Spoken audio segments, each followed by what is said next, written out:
Bonjour à tous. Les mouvements autour de la motion de censure contre le gouvernement Barnier s'accélèrent. Alors celui-ci essaie de sortir le projet peur, vous allez voir. Il ne faut pas tomber dans le panneau. Et puis il tente quand même des tractations poisseuses avec des partis politiques dits d'opposition en coulisses, je vais vous en parler. Mais quand même, et ça, c'est conforme à ce que nous avions dit, ça semble s'accélérer, la chute de Barnier et de Macron derrière, puisque la pression pour sa démission sera immense avant Noël. Où en est-on?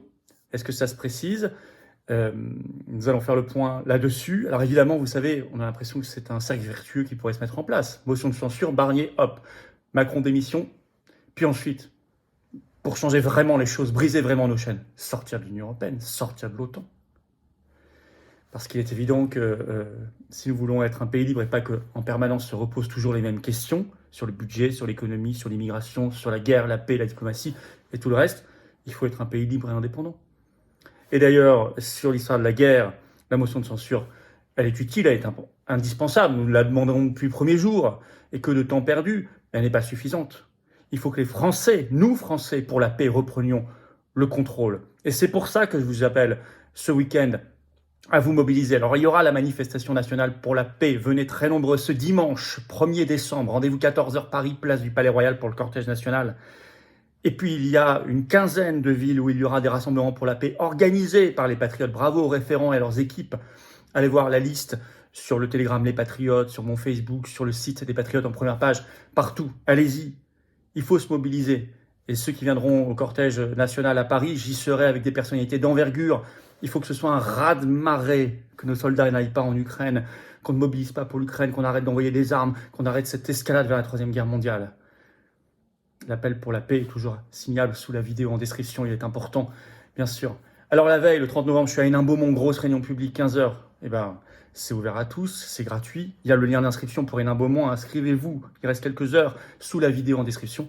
Et puis la veille, vendredi 29 novembre à 19h, c'est notre grand direct sur cette chaîne. Vous voyez, c'est un gros programme là par les Patriotes. Sur cette chaîne, notre grand direct ensemble, ce vendredi 29 novembre, 19h, toutes vos questions sans tabou, sans interdit, toute l'actualité. Et Dieu sait qu'elle est chaude, française, mondiale. Sans tabou, sans interdit. Soyez là. Merci de partager cette vidéo. Vous allez apprendre beaucoup de choses très concrètes sur ce qui se passe en ce moment. Ça tourbillonne. C'est de l'espérance en même temps. Merci de la partager en vous abonnant à cette chaîne YouTube par un petit clic gratuit sur s'abonner. Ça aidera beaucoup. On a dépassé les 555 000 abonnés. Continuez de vous abonner. C'est un clic gratuit. C'est énorme. Ça aide beaucoup la diffusion de ces vidéos. Merci à vous. Je vous attends, patriotes. Je vous attends. Pour notre libération, pour la paix, pour la liberté, pour briser nos chaînes, pour le Frexit, pour la sortie de l'OTAN, pour l'avenir, pour les générations qui viennent. Il faut venir maintenant. Vous sentez bien qu'il se passe des choses incroyables. Et on ne parle même pas encore de l'arrivée de Trump le 20 janvier prochain au pouvoir. Il se passe des choses incroyables. Alors venez, entrez dans cette dynamique en adhérant, réadhérant au mouvement, en faisant un don à un mouvement comme les Patriotes qui fait tant de choses, vous le voyez, mais qui n'a pas de financement public à côté, rien. Adhésion, réadhésion, don à 100%, c'est tout. Profitez de la défiscalisation en fin d'année. Pour adhérer, réadhérer, c'est le premier lien sous la vidéo en description. Faire un don au mouvement, deuxième lien sous la vidéo en description. Oui, c'est défiscalisé aux 2/3 de vos impôts, ça fait baisser massivement vos impôts. Profitez-en cette fin d'année, défiscalisez en masse. Et puis, les liens sont sinon sur les-patriotes.fr, notre site. Bienvenue et bravo, on en reparle dans un instant et on y va. On y va, j'avais beaucoup de choses à vous dire parce qu'on fait beaucoup de choses. Où en est-on dans la chute de Barnier et Macron? Alors, on va dire les choses précisément. Honnêtement, le départ d'Emmanuel Macron se précise de plus en plus. Vous savez que j'avais été le premier à informer lors d'un direct du vendredi ici. Et manifestement, on ne s'était pas trompé de l'analyse. Alors, d'abord Barnier. Barnier, à la tête du gouvernement, il tente le projet peur pour repousser la motion de censure, et y compris des tractations poisseuses avec des politiciens. Mais en réalité, même Emmanuel Macron, on l'a appris, ne croit plus à l'avenir du gouvernement Barnier. C'est un exclusif qui est sorti ce 26 novembre dans Le Parisien. Le titre « Le gouvernement va tomber. Macron s'attend à une chute de Barnier ». On va citer un extrait du Parisien. En marge de la cérémonie de remise de décoration à Elisabeth Borne ce lundi à l'Élysée, le président Macron s'est livré à quelques confidences, écrit Le Parisien. Si face caméra, il a toujours refusé de commenter les choix du gouvernement, en privé, il pronostique la censure du Premier ministre. Alors, l'Élysée a démenti dans la journée, mais Le Parisien a confirmé par plusieurs sources son information.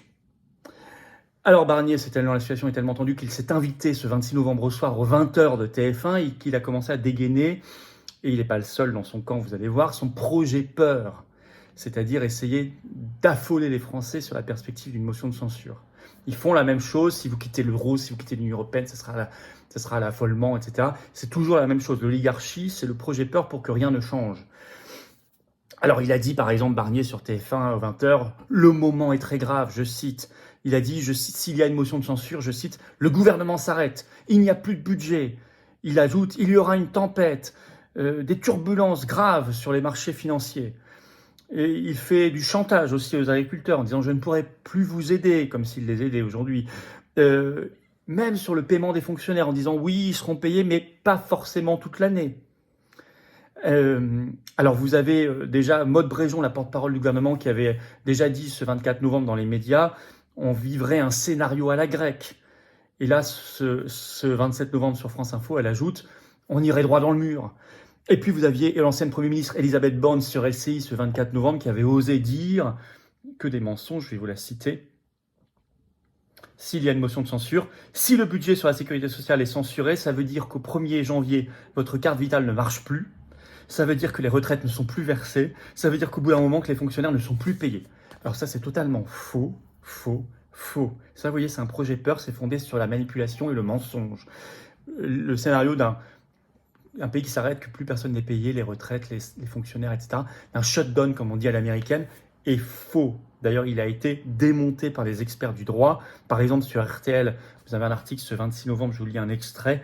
Il y a une volonté de la majorité de faire monter la pression ces derniers jours en expliquant qu'il y aurait potentiellement un shutdown, ce qui ne sera pas le cas, décrit le politiste et constitutionnaliste Benjamin Morel, maître de conférence à l'université Paris-Panthéon-Assas sur RTL ce 26 novembre. D'un point de vue juridique, il ne peut pas y avoir de tension, souligne-t-il. Il y voit là une stratégie politique du gouvernement, c'est une façon de mettre la pression. Donc c'est juste de la com. Alors à côté de ça, Barnier tente des tractations poisseuses avec le PS, avec le RN. Alors avec le PS, il essaie d'approcher le président du groupe PS à l'Assemblée nationale, Boris Vallaud, pour qu'il ne vote pas la motion de censure. Alors ça paraît de plus en plus compromis quand même. Mais c'est vrai que ce 24 novembre sur France Inter, ce Boris Vallaud avait quand même évoqué la possibilité d'une non-censure par le PS. Or, vous le savez que si les 66 députés PS ne votent pas la motion de censure, il n'y a pas la motion de censure. Donc c'est important. Alors il avait déclaré ça, je cite Boris Vallaud, sur France Inter le 24 novembre, Boris Vallaud, le président du groupe PS à l'Assemblée nationale, a annoncé qu'il proposerait à tous les présidents de groupe de l'Assemblée et du Sénat, ceux de l'arc républicain, de poser la question d'une non-censure pour se mettre d'accord sur un programme minimum qui permette au pays de tenir jusqu'à une éventuelle dissolution, complète Patrick Caner. Et avec le RN, Politico avait noté ce 24 novembre, je cite, « Le RN hésite à censurer, car censurer, c'est prendre le risque d'affoler les milieux économiques qu'il rêve d'arrimer à son électorat. » Et notamment, le moins chaud pour la censure au sein du RN, c'est le président du parti, Jordan Bardella, qui est très lié au milieu d'affaires, à l'oligarchie financière et bancaire. Bon, mais là aussi, ça paraît de plus en plus compromis quand même qu'il ne vote pas. Je pense qu'on s'achemine vers une censure. Enfin, quoi qu'il faut continuer à faire pression. Et heureusement que nous, on l'appelle depuis le premier jour sur cette chaîne. Déjà début octobre, on n'avait pas compris que le RN ne la vote pas et refuse par ailleurs de mettre la destitution à l'ordre du jour de l'Assemblée nationale. Et puis le 26 octobre, on avait fait la grande manif nationale pour appeler à la motion de censure et à la destitution. Vous voyez, ça sert toujours. Toute action paye. C'est pour ça, venez à la manif nationale ce 1er décembre. Rendez-vous Paris, 14h, place du Palais Royal pour la paix, pour la paix. Venez très nombreux, ça paye. Allez partout en France, allez voir notre programme sur la page d'accueil des Patriotes ou sur notre Telegram Les Patriotes, qui est en lien d'ailleurs si vous voulez le suivre sous la vidéo en description. Et venez, allez, rendez-vous-y. Et ça sert toujours. Alors, il mérite ce gouvernement doublement sa censure. Sur le budget et sur le front de la guerre. Sur le budget parce qu'il est l'esclave, le domestique de l'Union européenne. C'est tellement vrai qu'il vient de se faire féliciter par la Commission européenne sur son projet de budget 2025 pour la France. Le Point nous le dit dans un article du 26 novembre. Le titre « Bruxelles adoube la trajectoire budgétaire française ». C'est mauvais signe. Je vais vous citer un extrait. C'est un document de plus de 200 pages qui vient d'atterrir sur le bureau des ministres des Finances de l'Union européenne. Sur les bureaux des ministres des Finances de l'Union européenne. La Commission y détaille son évaluation des plans budgétaires à moyen terme des États membres. Pierre angulaire du nouveau dispositif. Pour la France, le verdict est positif. Bruxelles valide la trajectoire proposée par Bercy, accordant à Paris jusqu'en 2031 pour ramener ses finances publiques dans les clous. Alors si Bruxelles valide, ça veut dire que c'est un vrai budget qui répond à Bruxelles, à la demande d'austérité, évidemment. Et puis sur la guerre, ce gouvernement mérite sa censure parce qu'il est l'esclave, le domestique de l'État profond américain belliqueux, des faucons et de l'OTAN, de la fuite vers la Troisième Guerre mondiale. Alors, vous avez toutes mes vidéos récentes, j'en ai parlé, ces déclarations folles du ministre des Affaires étrangères Jean-Noël Barrot pour l'envoi de troupes, l'autorisation donnée à l'utilisation des missiles à longue portée français Scalp contre la Russie sur le sol russe, les propos de Benjamin Haddad, qui est ministre chargé de l'Union européenne, qui est d'accord aussi pour l'envoi de troupes, etc. Donc il la mérite doublement, cette censure. Alors, derrière, c'est la chute de Macron. Et je sais, j'en ai parlé il y a 2 semaines dans un direct. Je suis le premier, ça fait beaucoup de bruit. Ça se confirme tous les jours. Vous avez des articles maintenant partout. Vous avez même une tribune dans l'Express le 26 novembre de Jean-François Copé, le titre « La chute de Michel Barnier ne pourrait entraîner que celle d'Emmanuel Macron ». Une analyse de plus qui va dans le même sens. Et puis ça monte, le sujet monte. CNews a fait un article ce 26 novembre. « Démission d'Emmanuel Macron, 2 points. Cette hypothèse est-elle crédible en cas de vote de la motion de censure ?» En écrivant « Emmanuel Macron est sur la sellette ». Le chapeau de l'article dit que oui, c'est crédible. Je cite, « Alors que le scénario d'une motion de censure se précise, l'hypothèse d'une démission d'Emmanuel Macron en cas de blocage institutionnel est poussée par l'opposition. À droite comme à gauche, le chef de l'État est sommé de prendre ses responsabilités. » BFM a écrit ce 25 novembre, je cite, « C'est à lui de prendre ses responsabilités. Macron poussé à la démission en cas de censure contre Barnier. » Ça confirme notre analyse depuis le premier jour. Reprenez mes vidéos quand ce gouvernement, même cet été, n'était pas encore nommé. Je disais, il ne faut surtout pas que ce gouvernement soit nommé, parce que s'il n'y a pas de gouvernement, c'est Macron qui sera poussé à la démission. J'avais dit ça dans mes vidéos cet été. Puis quand Barnier a été nommé il y a 2 mois et demi, on a appelé immédiatement la motion de censure pour ça notamment. On a toujours pris nos responsabilités, et je crois, vu assez juste avec vous. Alors évidemment, là, il faut balayer le projet peur, sur les shutdowns ou je ne sais pas quoi, tout ça, c'est bidon. Macron, vous savez, derrière, une fois que le gouvernement sera renversé, s'il est renversé, continuons de faire pression. C'est Macron qui sera en première ligne pour démissionner. Alors lui, il va essayer de tout faire pour éviter cela. C'est un pervers. Donc est-ce qu'il va essayer de prendre les pleins pouvoirs par l'article 16 ? Rien n'est exclu. Est-ce qu'il va essayer d'agiter la guerre de plus en plus ? Il le fait déjà. Une nouvelle épidémie. J'ai parlé de la grippe aviaire chez l'homme dans ma vidéo hier. Allez voir. Rien n'est impossible avec lui. Mais il vaut mieux pousser à sa démission qu'autre chose que de ne rien faire. Ça ne résout pas tout le problème, parce que je vous ai dit derrière, l'étape supplémentaire, c'est se libérer de l'oligarchie mondialiste en sortant en premier lieu de l'Union européenne et de l'OTAN. Mais mettre Macron et Barnier dehors est déjà une grande étape. Une grande étape. La motion de censure donc s'impose, bien sûr, on le dit depuis toujours, par rapport à l'Union européenne, par rapport à l'OTAN, je l'ai dit, par rapport au budget, par rapport à la guerre.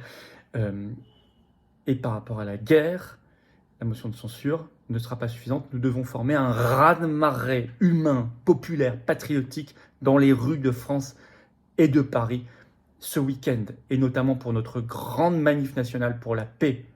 Il sera présent notamment pour prendre la parole Frédéric Aiguille, qui est un journaliste indépendant remarquable. C'est la première fois qu'il sera là en manif. J'en suis très heureux. On aura Jacques Cheminade aussi, notamment, qui sera là. On aura Philippe Muret, on aura Myriam Palomba, on aura des gens de grande qualité, de grande envergure qui viendront prendre la parole, et d'autres, j'en attends encore d'autres. Tout le monde est le bienvenu. Toutes les forces de paix sont les bienvenues. Eh bien, rendez-vous ce dimanche 1er décembre, Paris, 14h, place du Palais Royal pour le cortège national. Venez avec des drapeaux français, ça sera évidemment parfaitement sécurisé. Un raz-de-marée, il le faut. Venez de partout. Venez de partout. Et puis partout en France, les Patriotes organisent des rassemblements pour la paix ce week-end aussi, samedi et dimanche. Allez voir sur la première page d'accueil du site les-patriotes.fr ou sur notre canal Telegram ou ma page Facebook. Et par ailleurs, samedi 30 novembre, je suis à Hénin-Beaumont à 15h, grande réunion publique. On va parler aussi de sortie de l'euro avec des experts. Lien d'inscription sous la vidéo en description. Inscrivez-vous, c'est presque obligatoire pour Hénin parce que sinon on a des problèmes d'organisation. Pensez à vous inscrire, ça vous verra tous, c'est gratuit. Et la veille, vendredi 30 novembre, 19h, notre grand direct sur cette chaîne, vous le savez, soyez prêts à ramener du monde. Allez, merci de partager cette vidéo, pour ça de vous abonner à cette chaîne YouTube par un petit clic sur s'abonner. Et venez aux Patriotes, adhérez, réadhérez, faites un don mouvement. J'ai besoin de vous. La paix a besoin de vous, la France libre a besoin de vous, la liberté a besoin de vous, l'avenir de nos enfants a besoin de vous, dans le plus grand mouvement de résistance souverainiste pour la paix de France qui s'appelle les Patriotes. Et de loin, on est le plus grand. Et on est en métropole, outre-mer, à l'étranger. Et donc, vous pouvez nous rejoindre partout et je vous attends et vous serez bien accueillis. Et c'est ça, se battre concrètement, dans un monde qui bouge, les BRICS, Trump, ce qui se passe en France, cette motion de censure historique depuis 1962, ça bouge dans tous les sens. Il faut prendre cette dynamique en marche. Elle est à vous.